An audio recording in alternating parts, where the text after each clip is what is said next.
Assalamualaikum warahmatullahi wabarakatuh. Perkenalkan, kami dari kelompok 2 akan mempresentasikan studi kelayakan bisnis transportasi. Di sini kita menggunakan objek SmartTrans sebagai studi kelayakan bisnis kami. Apakah itu SmartTrans? SmartTrans adalah aplikasi transportasi online yang memberikan banyak keuntungan dan menyediakan beberapa layanan seperti Smart Bike, Smart Car, dan Smart iPod yang berada di alamat Jalan Ruko, DE Caspia, Blok B nomor 20, RT 2, RT 6, Kelurahan Kalibaru, Kecamatan Cilondok, Kota Depok. Assalamualaikum warahmatullahi wabarakatuh. Nama saya Tommy Aprilianto, NIM 2018 121 265. Di sini saya akan menjelaskan tentang SmartTrans, yaitu struktur organisasi. Di struktur organisasi ini yaitu yang pertama ada direktur. Di bawah direktur dibagi juga ada asisten direktur.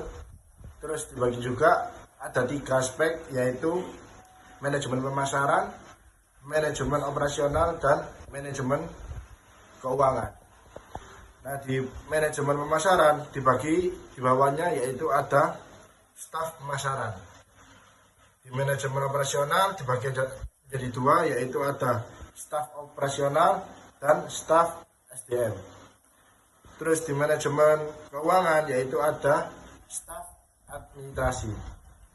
Nah, di bawahnya dibagi juga yaitu manajemen operasional, yaitu ada 4 aspek. Yang pertama yaitu karyawan cuci motor, yang kedua ada karyawan komunikasi, yang ketiga juga ada pembimbingan spare part, dan yang keempat yaitu ada karyawan bengkel.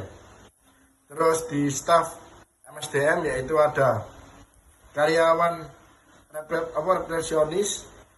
Terus yang kedua yaitu ada karyawan kebersihan. Nama saya Aryo Fardi Septian Afis, NIM 2018 122 1069. Di sini saya akan menjelaskan tentang aspek pemasaran. Antara lain nama produk yang dipasarkan dan kegunaannya. Di sini ada airport transfer atau antar jemput bandara, rental mobil atau menyewakan mobil. Baik, di sini juga ada macam-macam unit mobil, yaitu unit compact atau untuk 2 orang saja, unit FUV untuk banyak orang, unit budget MVP atau unit budget MVP digunakan untuk banyak orang. Nama saya Francisca Afida Pratiwi dengan NIM 2018 122 1022. Di sini saya akan menjelaskan tentang wilayah atau daerah pemasaran SmartTrans. Wilayah pemasaran SmartTrans ini berada di daerah Indonesia, terutama di beberapa negara sudah beredar jasa SmartTrans untuk ditawarkan kepada konsumen. Dan sebagai vendor penyedia driver beberapa aplikasi seperti Traveloka maupun Agoda. Perkenalkan, nama saya Muhammad Aris Yulianto, NIM 2018 122 1136. Pada kesempatan kali ini saya akan membahas tentang SWOT dari SmartTrans. Nah, SWOT sendiri adalah kita menganalisis tentang kekuatan, kelemahan, peluang, dan ancaman dari produk kita. Nah, di SmartTrans sendiri kekuatannya adalah lebih bisa menjamin keselamatan konsumen. Kemudian setiap kendaraan atau unit kendaraan yang ada di SmartTrans sudah memiliki GPS tracker yang berfungsi untuk memantau lokasi kendaraan. Kemudian sudah mempunyai aplikasi secara online, jadi kita bisa mengakses SmartTrans secara online. Yang kemudian weakness atau kelemahannya, yaitu yang dimana biaya depresiasi mobil yang tinggi. Kita ketahui mobil memiliki nilai penyusutan yang tinggi. Kemudian modal investasi yang dikeluarkan cukup besar, yaitu dimana kalau kita ingin menggandakan unit-unit mobil yang ada di SmartTrans, kita harus merogoh kocek yang sangat dalam.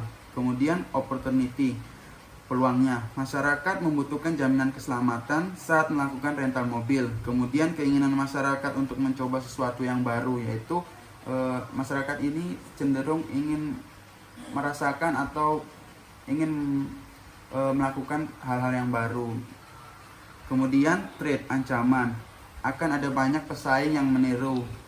Mengingat lini bisnis ini sangat luas cakupannya dan peluangnya di Indonesia sangat besar, sehingga banyak vendor-vendor yang lain yang ingin mencoba peruntungan di lini perusahaan ini. Kemudian konsumen mencari harga yang lebih murah, kemudian kenaikan harga BBM yang tidak bisa diprediksi, kemudian saingan dengan kompetitor yang ketat. Nah, mungkin itu saja dari analisis SWOT dari perusahaan Smarttrans. Kurang lebihnya mohon maaf. Wabillahi taufiq wal hidayah. Wassalamualaikum warahmatullahi wabarakatuh. Selanjutnya di sini ada aspek keuangan. Bisa dilihat aspek keuangan pertama yang dikeluarkan ada kontrak ruko selama 1 tahun, itu ada 25 juta. Lalu ada 3 unit mobil, 1 unitnya seharga 130 juta. Lalu ada meja dan 4 kursi. Totalnya ada 2 juta dengan 500 per unit. Lalu ada filling kabinet, per unitnya 250 ribu dan memerlukan 2 unit. Lalu ada kursi 4 unit, per unitnya ada 125 ribu. Lalu ada komputer dan lain-lain dengan harga 1 juta. Lalu totalnya jadi dengan modal kerja seperti BBM, pelunas dan spare part total 216.000, lalu grand total 216 juta, lalu grand total ada 566 juta rupiah. Baik, selanjutnya ada sumber dana investasi. Nah, di sini ada modal sendiri investasi dari Kak Rinda yang memberikan modalnya 35% dengan jumlah 125 juta. Yang kedua ada Kak Agung yang memberikan modalnya 35% juga yang berjumlah 125 juta. Dan yang ketiga ada Kak Riko yang memberikan modal 15% dengan jumlah 50 juta. Dan yang terakhir ada Kak Doni yang memberikan modal 15% juga yang berjumlah 50 juta. Nah, total keseluruhan modal sendiri itu berjumlah 350 juta. Lalu ditambah dengan modal kerja dengan jumlah 216 juta. Nah, jadi total keseluruhan modal sendiri dan ditambah dengan modal kerja yaitu berjumlah 566 juta.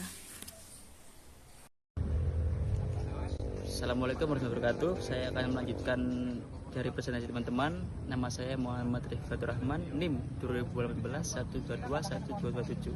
Nah, sekarang kita melanjutkan ke perhitungan kas masuk dari PT Smarttrans. Ada tahun pertama sampai tahun keempat. Mulai dari tahun pertama ya. Tahun pertama pendapatan 540 juta dengan biaya listrik 2.500.000, biaya telepon 1 juta, biaya PAM 1 juta, beban gaji 108 juta, sewa gedung 50 juta, biaya pencucian 15 juta, sehingga total biaya 218 juta. Dengan laba kotor 322 juta.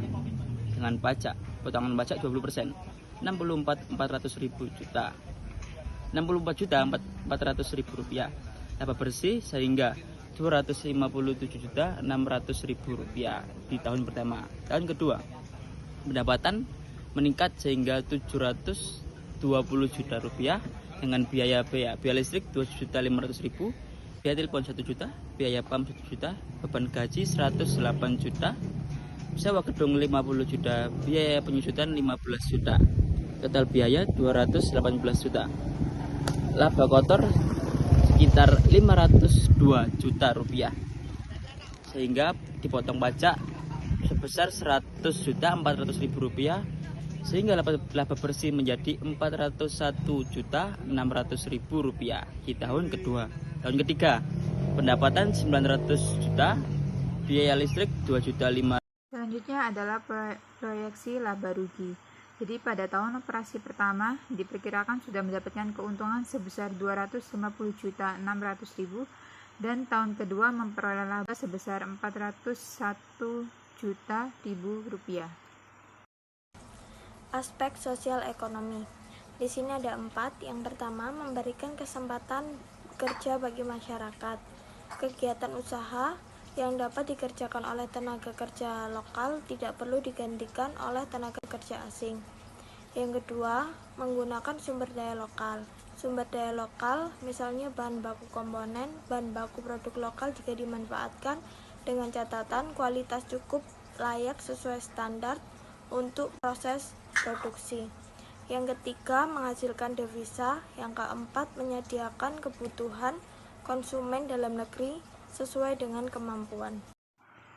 Sekian presentasi dari kelompok kami. Mohon maaf bila ada salah kata dan kurang dalam materi yang kami sajikan. Assalamualaikum warahmatullahi wabarakatuh.